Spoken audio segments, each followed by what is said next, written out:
Disinilah, Yang Mulia, demi Dewi Parwati, demi Hyang Chandra, Sahaya bersumpah untuk membantu dan bersetia pada Yang Mulia, hidup sampai pun mati. Mereka berjalan kembali ke Keputrian, kemudian masuk ke bilik agung. Di bawah sinar damar Dedes memperhatikan Rimang yang duduk di lantai, mencoba menerka siapa dia sesungguhnya. Dan Dayang itu mengangkat muka padanya. Kau dulu cantik, Rimang. Tentu saja, Yang Mulia. Berapa umurmu sekarang? 37 tahun Surya, Yang Mulia. Tidakkah kau pernah bersuami? Bukan hanya bersuami, Yang Mulia. Dahulu Sahaya pun ada 2 orang anak, semua lelaki. Mengapa kau tinggalkan mereka? Sama dengan pengalaman Yang Mulia, diambil dari rumah dan disekap dalam Keputrian sampai sekarang. Jagat Dewa. Jagat Pramudita. Maksudmu, Rimang, adakah kedatanganku ini mendesak tempatmu? Tidak, Yang Mulia, sang aku sudah 7 tahun ini tidak memerlukan Sahaya lagi. Dedes berdiri, berlutut di hadapan Rimang, memegangi 2 belah bahunya, manakah anakmu dengan aku? Sahafa telah bersumpah takkan mengandungkan benihnya. Kau membenci dia, Rimang. Yang Mulia seorang parameswari, tidak patut mencontoh Sahafa. Kau membenci dia? Sahafa anak Sudra, Yang Mulia. Kau membenci aku karena parameswari? Demi Parwati. Tentu ada di antara para selir yang membenci Yang Mulia, tetapi bukan Rimang ini. Tiadakah kau ingin mendapatkan seluruh kasih aku? Selama 15 tahun ini saya selalu mengenangkan suami dan anak-anak Sahaya. Entah di mana mereka sekarang. Kasih betul kau pada mereka. Merekalah suami dan anak-anak Sahaya. Sebelum mati, Sahaya masih ingin bertemu. Yang Mulia. Suami Sahaya dan Sahaya tidak pernah bertengkar. Sahaya masih ingat terakhir kali melihatnya pergi menggendong anak Sahaya yang masih kecil dan menggandeng yang lebih besar. Diusir keluar dari negeri Tumapel. Sahaya memekik memanggil-manggil agar dibawa, tapi prajurit-prajurit itu menyeret Sahaya ke Kutaraja. Ken Dedes duduk lagi di atas. Pada wajah Rimang tak tergambarkan duka cita, garis-garis keras tertarik pada ujung-ujung mulut, garis-garis dendam. Kau bilang, kau anak Sudra. Benar, Yang Mulia. Apa alasan Tunggul Ametung? Pernah Sahaya cantik tiada tandingan di desa Sahaya sejauh pemuda-pemuda yang melamar itu menyatakan, sejauh suami Sahaya selalu memuji itu saja sudah suatu alasan, itu tak perlu suami dan anak-anakmu diusir dari negeri? Adik suami Sahaya menginginkan Sahaya dan alasan dicari-cari. Mula-mula adik ipar Sahaya memancing-mancingnya bertikai tentang wayang. Suami Sahaya seorang Siwa seperti Sahaya, seperti orang Siwa lainnya tidak setuju mempergelarkan keagungan para dewa melalui bayang-bayang kulit. Keterbatasan manusia tidak memungkinkan dia melukiskan kebesaran mereka. Semakin rendah yang memainkan wayang itu, semakin mentertawakan para dewa dibuatnya. Para dewa hanya layak disampaikan oleh para pujangga dan brahmana. Ken Dedes tahu betul tentang persoalan itu. Wayang adalah permainan bodoh dari orang-orang bodoh yang tak mengerti ajaran. Hanya para brahmana yang berhak menafsir dan menerangkan tentang para dewa. Tetapi Sang Hyang Erlangga setelah 10 tahun naik tahta telah menitahkan, bukan hanya kaum brahmana saja yang berhak tahu tentang para dewa, semua orang boleh tahu, pergelarkan melalui wayang, karena bayang-bayang para leluhur dalam wayang adalah sama dengan bayang-bayang para dewa. Sampai sekarang ia seperti para brahmana lain belum pernah menontonnya. Melihat Ken Dedes tidak mendengarkan ceritanya, Rimang berhenti. Mengapa kau diam? Apa kemudian diperbuat oleh adik iparmu? Itu saja sudah cukup jadi dalih untuk menuduhnya menghujat Sri Erlangga dan kaum Wisnu. Dan itu belum semuanya. Pertikaian itu kemudian berkisar pada soal Ramayana. Ipar Sahaya memulai sampai monyet pun mengabdi pada Hyang Wisnu yang menitis pada Rama. Rama sebaliknya mengangkat monyet-monyet itu jadi satria. Suami Sahaya tadinya diam saja. Makin lama adik ipar Sahaya semakin menjadi-jadi, mengatakan, kasih dan kemurahan Hyang Wisnu tanpa batas menyumrambahi sampai titah yang sekecil-kecilnya. Sehingga, akhirnya suami Sahaya menambahi begini, monyet-monyet yang berjasa pada Hyang Wisnu itu tetaplah menjadi monyet dalam kekesatriaannya, tak pernah jadi manusia. Seminggu kemudian prajurit Tumapel datang, dan beginilah jadinya nasib kami. Kau sendiri bagaimana? Sahaya selalu berpihak pada suami Sahaya. Hyang Wisnu tidak pernah memanusiakan monyet, sekalipun monyet bukan kekuasaan Hyang Wisnu, Rimang. Itu hanya kekuasaan Hyang Mahadewa Shiva, dialah yang berkuasa mengubah bentuk apapun dalam jagat pramudita. Bentuk, rimang. Adapun tentang isi, Tita sendiri yang menentukan. Sahaya hanya seorang sudra, yang mulia, tak banyak tahu tentang Kiwan, pengetahuan tentang para dewa, tengenan, pengetahuan tentang manusia pun cuma sedikit. Sahaya hanya tahu tentang kasih pada suami dan anak di hadapannya ini. Ya, seorang Brahmani, yang tahu banyak tentang Kiwan dan tengenan, juga tidak berdaya. Para dewa tidak menolongnya, semua manusia juga tidak. Ayahnya sendiri tak terdengar wartanya. Ia tersedan-sedan. Apakah sia-sia semua ilmu dan pengetahuan yang telah diserapnya sejak kecil ini? Apakah percuma saja semua yang telah dipelajarinya? Benarkah kalau ajaran percuma, sama yang tergelar dalam jagat pramudita ini juga sia-sia? Yang mulia, Rimang berdiri, ampuni Sahaya telah sedihkah hati yang mulia. Kau telah tidak berdaya, Rimang. Aku pun tak lebih dari kau, biarpun aku bukan sudra. Berbelas tahun terkurung di sini Sahaya jadi mengerti, yang mulia tiada punya teman. Jangan, yang mulia, tak ada guna berteman. Percayalah, tak ada seorang pun bisa dipercaya. Dari sesama yang busuk, boleh jadi Rimang ini yang kurang busuknya. Rimang terdiam melihat pedandi itu masuk, menggelar tikar dan duduk di hadapan Dedes. Suasana berubah karena kedatangannya, berhubung yang mulia aku berhalangan datang, Sahaya datang untuk menemani, tak perlu aku kau temani. Sahaya menjalankan perintah yang suci. Temanilah yang suci, jangan aku. Pedandi itu mengerutkan kening, setidak-tidaknya hari ini yang mulia Parameswari sudi bicara pada Sahaya. Beribu terima kasih. Marilah kita nyanyikan bersama puji kebesaran. Yang mulia, tanpa menunggu jawaban ia mulai menyanyi. Dedes menyertai, mula-mula dalam Sansakerta, waktu berpindah dalam Jawa Dedes berhenti. Yang mulia Parameswari tak suka menyanyi Jawa. Sansakerta yang mulia bagus, tepat tekanan dan panjang pendeknya. Siapakah guru yang mulia? Siapa dewa pujaanmu? Sang Hyang Mahadewa. Shiva. Shiva manakala, yang mulia? Jagat pramudita. Mengapa, yang mulia? Aku kira semua di sini penyembah Wisnu. Pedandi itu mengangkat kepala lagi, memperhatikan sang Parameswari yang malam ini mulai mau bertanya-tanya. Aku ingin seorang diri malam ini. Pedandi itu mengangkat sembah dan pergi. Jadi perintah belakangka dapat dipatahkannya. Dengan diam-diam ia menikmati kemenangannya. Dan ia akan pergunakan kekuasaannya sebagai Parameswari. Tapi benarkah ia telah jadi Parameswari? Majikan di rumah asing ini? Waktu Rimang datang untuk melakukan tugas menyertanya.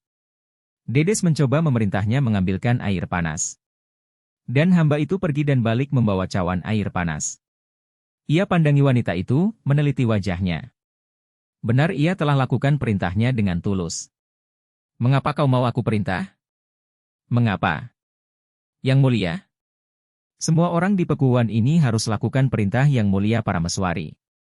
Rimang, apalah arti diriku di sini maka perintahku harus dipatuhi? Ah, yang mulia, yang mulia. Kutaraja bukan desa. Rumah yang mulia dulu bukan pekuan, yang mulialah yang berkuasa di seluruh pekuan ini. Juga berkuasa atas hidup dan mati. Dedes meredupkan mata, kemudian melirik pada Rimang, tidak mengurus pekuan ini. Yang mulia Parameswari, tapi mengurus negeri. Selingkupan pekuan ini di tangan yang mulia. Yang mulia tinggal jatuhkan perintah, dan semua akan terjadi. Yang demikian tidak pernah ia dengar dari mulut ayahnya, ia dididik tidak untuk menguasai pekuan dan manusia seisinya. Ulangi kata-katamu, Rimang. Rimang mengulangi. Dedes menikmati keindahan dan nikmat yang terkandung dalam kekuasaan itu. Perintahkan menabuh gamelan, Rimang, dan terangi pendopo dengan 4 damar lagi. Rimang pergi, dan sebentar kemudian terdengar gamelan ditabuh. Rimang datang lagi. Semua telah terjadi sebagaimana yang mulia perintahkan. 15 penyanyi wanita supaya berlagu bersama, Rimang. Untuk itu dibutuhkan persiapan. Yang mulia. Aku sabar menunggu persiapan itu. Dan Rimang pergi lagi. Walaupun agak lambat terlaksana, 15 penyanyi wanita mulai terdengar mengiringi gamelan. Rimang datang lagi. Tiadakah yang mulia berkenan memeriksa semua? Kan Dedes bangkit dari duduknya dan bersiap-siap hendak keluar. Sabar, yang mulia, Ia memperbaiki rias Parameswari dan menahannya keluar dari bilik agung. Belum Yang Mulia, nanti Yang Mulia akan lihat. Semua akan sujud dan menyembah, tetapi pita mahkota ini jangan sekali-sekali terlupa bila nampak di hadapan orang banyak. Ia ambil pita mahkota yang bertaburan intan permata itu dari lemari batu dan mengenakannya pada kepalanya. Dedes memejamkan mata, memohon pada Dewata agar dikembalikan kepercayaannya pada diri sendiri. Dihirupnya nafas dalam-dalam. Ia akan memulai hidup sebagai Parameswari dengan sepenuh kekuasaan hidup dan mari. Keluar dari bilik agung, ia lihat pedandi itu berdiri mengangkat sembah dan membungkukkan badan berbisik, hendak kemanakah? Yang Mulia Parameswari? Tak perlu kau tanyakan. Ampun, Yang Mulia, adalah di luar acara. Dedes tak mempedulikannya. Ia melangkah ke bendul untuk memasuki pendopo. Di belakangnya ia dengar suara pedandi itu tertuju pada Rimang, kepalamu akan jatuh karena peristiwa ini. Dedes berhenti, menunggu Rimang mengiringkannya. Dengan dada tegak dan langkah agung ia memasuki pendopo. Semua penabuh dan penyanyi berhenti, mengangkat sembah, juga para pengawal. Ia gerakan jarinya memerintah gamelan ditabuh kembali. Dan gamelan itu berbunyi lagi ditingkah oleh nyanyi bersama 15 orang dara. Ia tersenyum puas mengetahui wujud dari kekuasaannya sebagai Parameswari. Pendopo itu dikelilinginya. Dalam tak henti-henti ia mengucap syukur kepada Hyang Mahadewa. Kekuasaan ini adalah indah dan nikmat. Ia takkan melepaskannya lagi, dan ia akan jadikan benteng untuk dirinya sendiri, juga terhadap duka cita dan rusuh hati. Sekali mengitari pendopo kemudian ia balik masuk ke bilik agung dan memerintahkan pada Rimang supaya gamelan berhenti. Gamelan itu berhenti seketika. Hyang Parwati telah lindungi Yang Mulia, bisik Rimang, Hyang Mahadewa telah anugerahkan kekuasaan tertinggi di tangan Yang Mulia. Dengan perintah Yang Mulia, akan saya sampaikan untuk jadi kenyataan. Ken Dedes berlutut mendampingi Rimang. Nafas besar dihembuskannya. Ia mengangkat sembah dada. Kekuasaan tanpa batas itu terbayang olehnya seperti cakra, anak panah dengan roda sebagai mata, lambang kekuatan Wisnu. Hyang Wisnu yang mampu menembus segala. Nyala damar di 4 penjuru ruangan ia rasakan seperti karunia dari Hyang Surya sendiri, yang memberinya kekuatan, jauh lebih besar daripada sebelumnya kekuatan untuk mendapatkan segala. Dalam tunduknya ia tersenyum. Berbisik, Jagat Dewa. Jagat Pramudita. Sudah beberapa hari ia tidak melihat suaminya. Kini ia mulai berubah menjadi orang lain, seorang pribadi yang tak pernah dibayangkannya sebelumnya. Para dewa mempergunakan tubuh hidup manusia untuk melakukan kehendak mereka. Melalui tubuhku yang hidup akan kulakukan segala yang jadi kehendak mereka. Kini ia tidak lagi menyesali menetesnya darah pada malam pertama itu. Kini ia malah bersyukur pada detik perpisahan antara Dedes anak Brahmana Mpu Parwa tiada arti menjadikan Dedes sang Parameswari. Ayahnya hanya bisa mengecam-ngecam Tunggul Ametung.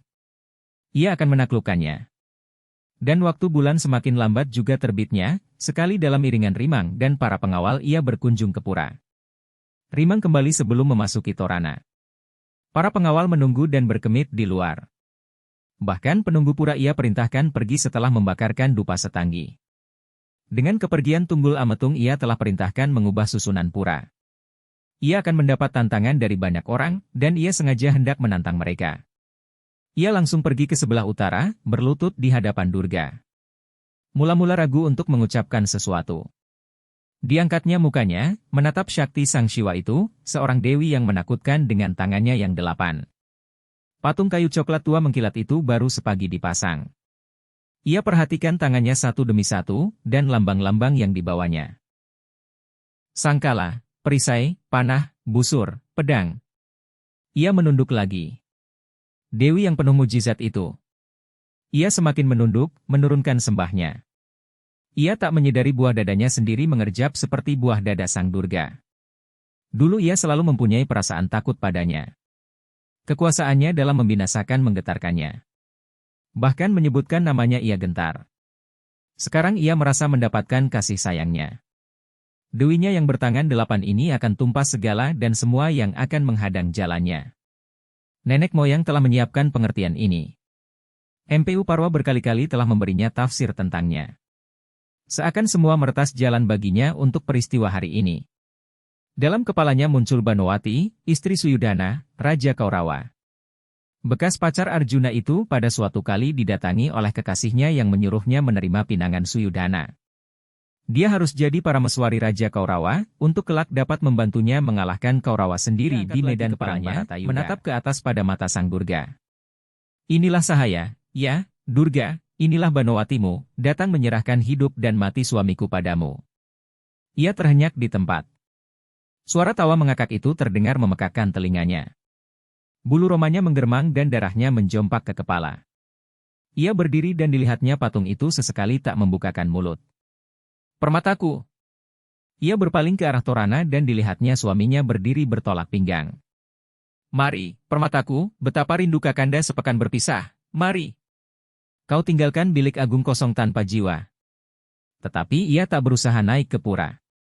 Ken Dedes kembali pada sikap duduknya yang semula, meneruskan percakapannya dengan Hyang Durga, itulah suami Sahaya, ya, Hyang Durga. Bahkan bicara denganmu pun hendak dihalanginya. Betapa telah hinanya kaum satria. Ada banyak waktu untuk itu. Permata, seru Tunggul Ametung dari Torana. Ken Dedes tetap dalam keadaannya, inilah Sahaya, Hyang Durga, Banowatimu, yang akan jual suami pada musuhnya. Ia terhenti, menunduk dalam. Seakan ia dengar suara sayup dan lembut, keluar dari hati seorang ibu yang mencinta. Kau tegakkan suamimu, anakku, hendak kau jual pada musuhnya sendiri. Siapa gerangan musuh suamimu? Kaum Brahmana, ya, Hyang Durga.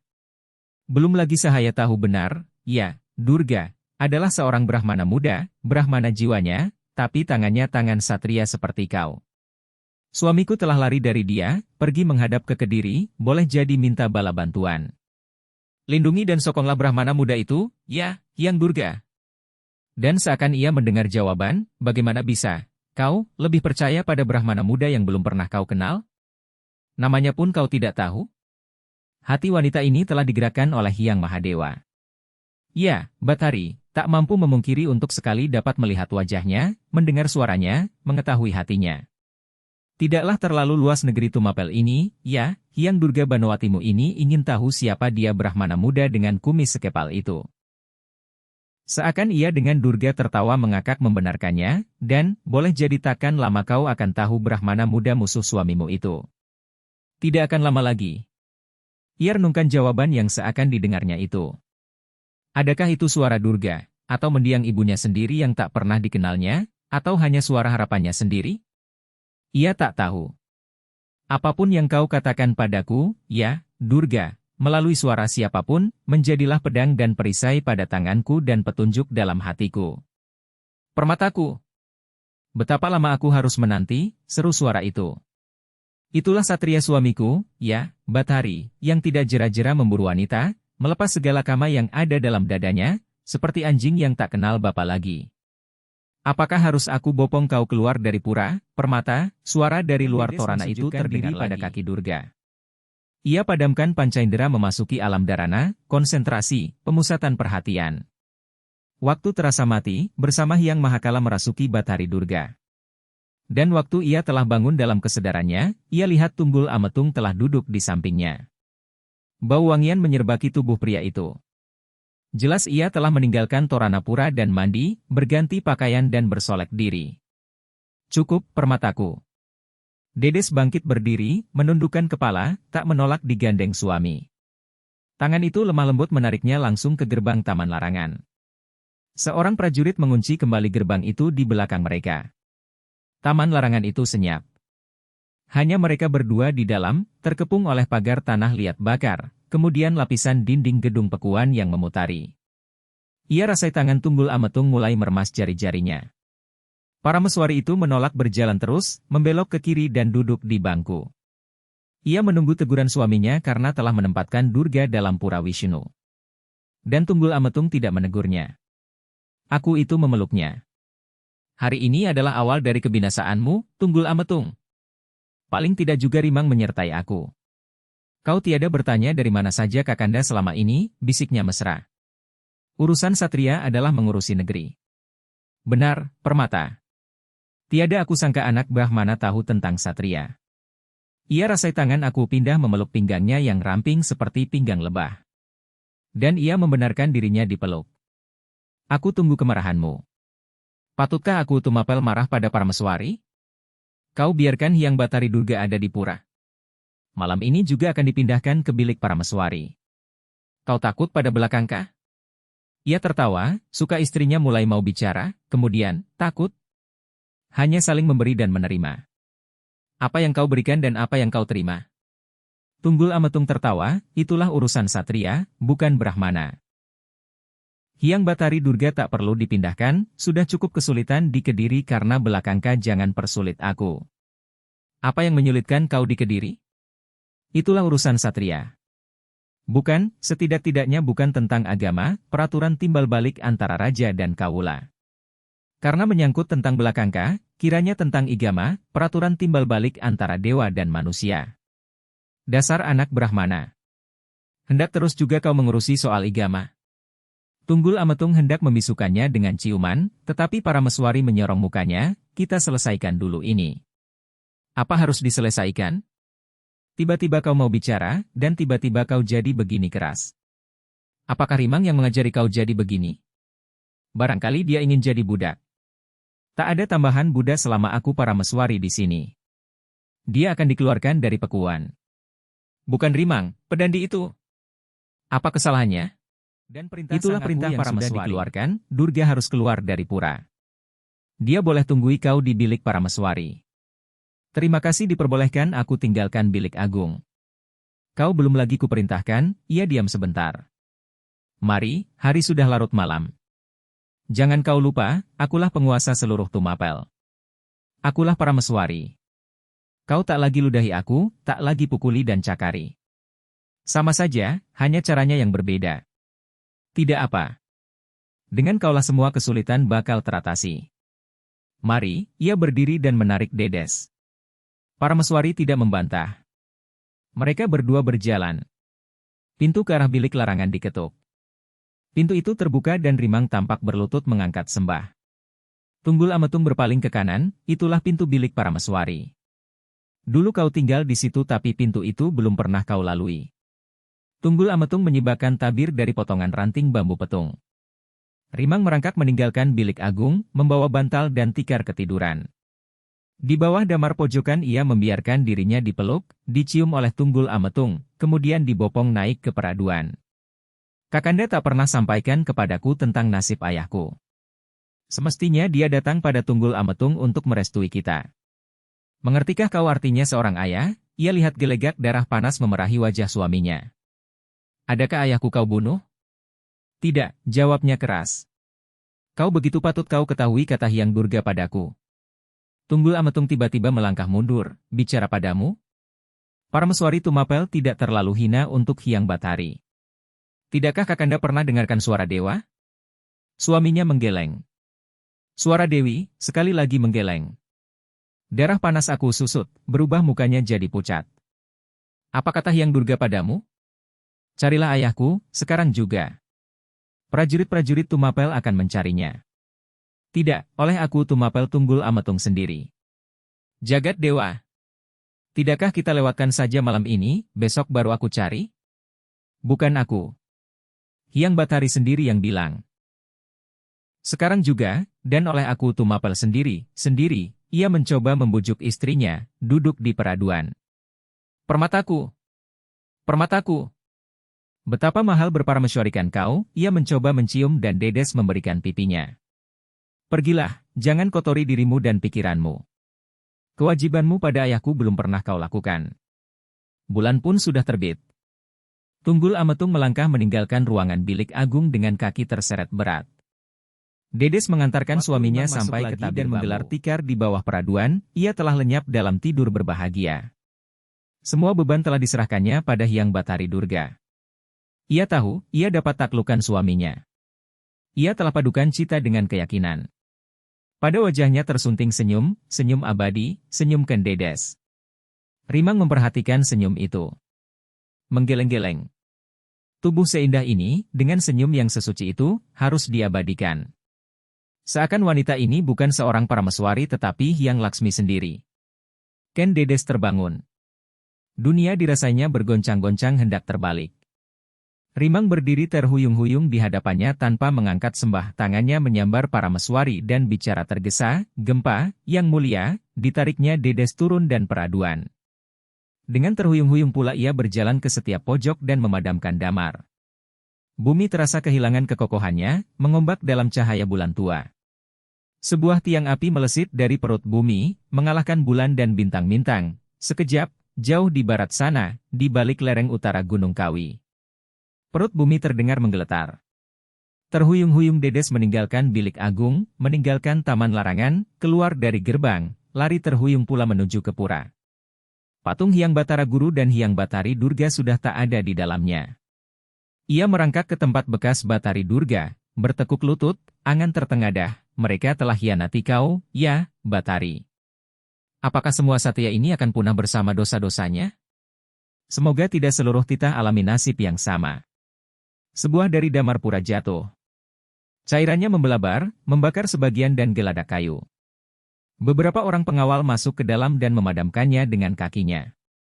Salah seorang datang padanya, mengangkat sembah dan berkata, "Yang Mulia Parameswari, Yang Mulia Sang Aku sedang pergi.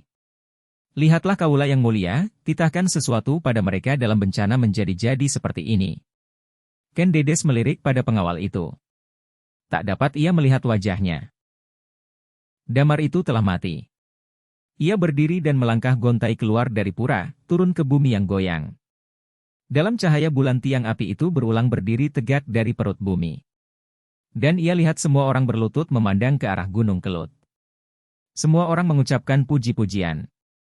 "Berhenti kalian, nyanyikan puji-pujian untuk Hyang Durga, perintahnya, tak ada kekuatan pada kalian untuk menahan murkanya." Itulah pertama kali ia bicara di depan umum pada kawula.